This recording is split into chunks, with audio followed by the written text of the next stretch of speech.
আসসালামু আলাইকুম বন্ধুরা। আজ আমরা পঞ্চম শ্রেণীর অধ্যায় 11 আবহাওয়া জলবায়ু নিয়ে আলোচনা করব। আবহাওয়াটা এতটা গুরুত্বপূর্ণ যে কখন ঝড় হবে, কখন বৃষ্টি হবে, কখন সাইক্লোন হবে, কখন জলবায়ু ধারণ কাজে লাগিয়ে কৃষিকাজে আমরা জমি চাষ করব, সেটা নিয়ে আমরা আজ আলোচনা করব। তোমরা একটা মানচিত্র দেখতে পাচ্ছ। মানচিত্র আমাদের যে কয়টা বিভাগের নাম দেওয়া আছে। এখন ফেব্রুয়ারি মাসে এখানে আমরা কি কি নিয়ে আলোচনা করব সেটা প্রথমে আমরা জানি। আবহাওয়া, জলবায়ু। আবহাওয়া কাকে বলে? আবহাওয়া হলো কোনো নির্দিষ্ট সময়ে কোনো নির্দিষ্ট স্থানের আকাশ ও বায়ুমণ্ডলের সাময়িক অবস্থা। এজন্য দেশের বিভিন্ন স্থানের আবহাওয়া দিনের বিভিন্ন সময় বিভিন্ন হয়। জলবায়ু কাকে বলে? কোনো স্থানের আবহাওয়া পরিবর্তনের নির্দিষ্ট ধারাই জলবায়ু। জলবায়ু হলো কোনো স্থানের 2 বছরের আবহাওয়ার গড় অবস্থা। তাই বছরে কোন সময় আবহাওয়া কেমন হতে পারে তা পূর্বে অভিজ্ঞতা ও জলবায়ু ধারণা থেকে অনুমান করতে পারি। যদিও আমাদের অনুমান সবসময় সঠিক না হতে পারে, কারণ আবহাওয়া সবসময় পরিবর্তনশীল। আবহাওয়া জলবায়ুর মধ্যে ঘনিষ্ঠ সম্পর্ক রয়েছে। আবহাওয়া ও জলবায়ু এক নয়। আবহাওয়া হলো কোনো স্থানের আকাশ ও বায়ুমণ্ডলের সাময়িক অবস্থা, আর জলবায়ু হলো কোনো স্থানের বহু বছরের আবহাওয়া সামগ্রিক অবস্থা। তাহলে বন্ধুরা, আমরা বুঝতে পারলাম আবহাওয়া আর জলবায়ু এক নয়।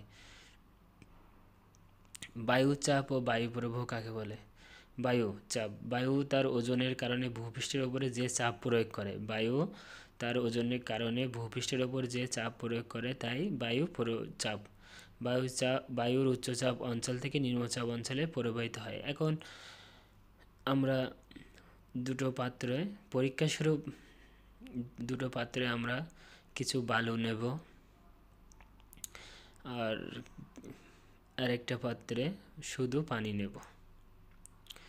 এখন এখানে একটি ট্রেনে 1 সেন্টিমিটার পুরো বালি ও অন্য একটি ট্রেনেতে 1 সেন্টিমিটার গভীর পানি দ্বারা পূর্ণ করি। বালি ও পানি পূর্ণ টেস্টে দুইটাতে থার্মোমিটার রাখি। বালি ও পানির তাপমাত্রা হাত দিয়ে যাচাই করি। ট্রে দুইটা রোদোজ্জ্বল স্থানে রাখি। কোনো ট্রেনটি দ্রুত গরম হবে অনুমান করতে হবে। 20 থেকে 30 মিনিট পর পুনরায় হাত দিয়ে পানি ও বালির তাপমাত্রা যাচাই করি এবং এখন সূর্যের আলোতে রাখার পর বালির ট্রেটি পানির ট্রের চেয়ে দ্রুত গরম হয়েছে। আবার ছায়ায় আনার পরে বালির ট্রেটি পানির ট্রেনের চেয়ে দ্রুত ঠান্ডা হয়েছে। এই পরীক্ষা থেকে আমরা এই সিদ্ধান্ত আসতে পারি বালি ও মাটি পানি অপেক্ষা দ্রুত গরম বা ঠান্ডা হয়। উচ্চচাপ ও নিম্নচাপ কাকে বলে? দিনে স্থলভাগ জলভাগ থেকে উষ্ণ থাকে। উষ্ণ স্থলভাগে তার উপরে থাকা বাতাসে উষ্ণতা বৃদ্ধি করে। বায়ু উষ্ণ হলে তা হালকা হয়ে উপরে উঠে যায়, ফলে ওই স্থানে ফাঁকা হয়ে নিম্নচাপের সৃষ্টি হয়। অপরদিকে সমুদ্রের ওপর বায়ু স্থলভাগ থেকে ঠান্ডা হওয়ার কারণে তা ভারী হয়ে নিচে নেমে আসে। এর ফলে সমুদ্রের ওপর বায়ুর চাপ বেড়ে যায়। নিম্নচাপ অঞ্চলে গরম বায়ু হালকা হয়ে উপরে উঠে যায়। এর ফলে সৃষ্ট ফাঁকা স্থানে পূরণের জন্য উচ্চচাপ নিম্নচাপ অঞ্চলের দিকে প্রবাহিত হয়। বাংলাদেশে বর্ষাকাল দক্ষিণ পশ্চিম মৌসুমী বায়ু ও শীতকালে উত্তর পূর্ব মৌসুমী বায়ু প্রবাহিত হয়। তাহলে আমরা বুঝলাম বন্ধুরা, বাংলাদেশে বর্ষাকালে দক্ষিণ ও পশ্চিম মৌসুমী বায়ু এবং শীতকালে উত্তর পূর্ব পশ্চিম মৌসুমী বায়ু প্রবাহিত হয়। বর্ষাকালে অর্থাৎ জুন জুলাই মাসে এটা হয়। বঙ্গোপসাগর থেকে শীতল থাকে। স্থলভাগ ও জলভাগের তাপমাত্রায় বিপরীত অবস্থায় বায়ুর উচ্চচাপ ও নিম্নচাপ সৃষ্টি করে, ফলে মৌসুমী বায়ু প্রবাহ সৃষ্টি হয়। এখন গ্রীষ্মকালে এখানে চিত্র আমরা দেখতে পাচ্ছি গ্রীষ্মকালে আর শীতকালে। গ্রীষ্মকালে কি হয়? নিম্নচাপ অঞ্চল থেকে উচ্চচাপ অঞ্চলে চলে আসে, উচ্চচাপ অঞ্চল থেকে বঙ্গোপসাগরে আসে। এখন আবহাওয়া জলবায়ুর উপাদান।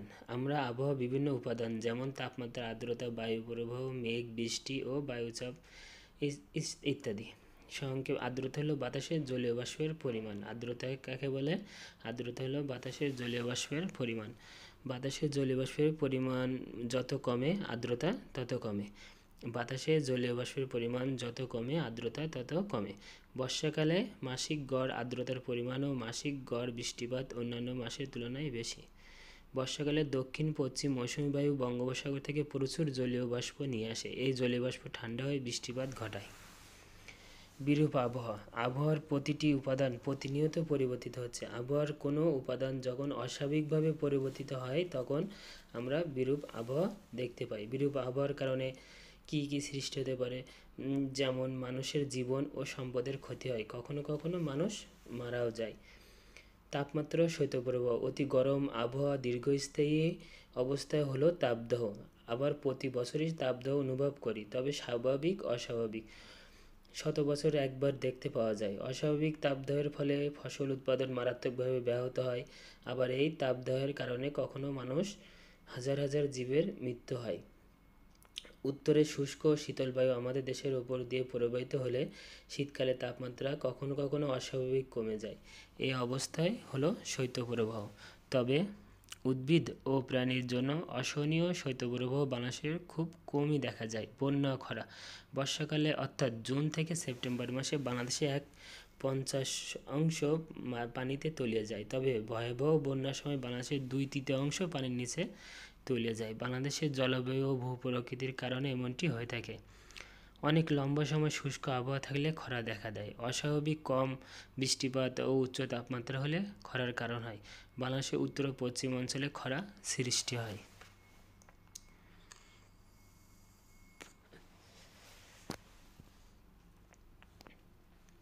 কালবৈশাখী। গ্রীষ্মকালে আমাদের দেশে যে বজ্রঝড় এবং কালবৈশাখী নামে পরিচিত স্থলভাগ অত্যন্ত গরম হওয়ার ফলে কালবৈশাখী সৃষ্টি হয়। সাধারণত বিকালবেলা কালবৈশাখী ঝড় বেশি হয়। এই ঝড় সর্বোচ্চ 20 কিলোমিটার এলাকা পর্যন্ত বিস্তৃত হতে পারে। স্মরণশীল ধূসর মেঘ সেজে উপরে উঠে গিয়ে জমা হয়। পরবর্তীতে এই মেঘ ঘনীভূত হয়ে ঝড়ো হাওয়া, ভারী বৃষ্টি, বজ্রবৃষ্টি, শিলাবৃষ্টি ইত্যাদি সৃষ্টি করে। এটি কালবৈশাখী ঝড় বলে। টর্নেডো কাকে বলে? টর্নেডো হলো সরু ফানেল আকৃতির ঘূর্ণায়মান শক্তিশালী বায়ুপ্রবাহ। এই বায়ুপ্রবাহ আকাশের ঘূর্ণিঝড়, সাইক্লোন। ঘূর্ণিঝড় হল নিম্নচাপের ফলে সৃষ্টি ঘূর্ণায়মান সামুদ্রিক বজ্রঝড়। এটি 500 থেকে 800 কিলোমিটার এলাকা জুড়ে বিস্তৃত হয়। অত্যাধিক গরমের ফলে ভারত মহাসাগর ও বঙ্গোপসাগরের পানি ব্যাপক হারে বাষ্পে পরিণত হয়। এর ফলে ওই সকল স্থানে ঘূর্ণিঝড়, টর্নেডো সৃষ্টি হয়।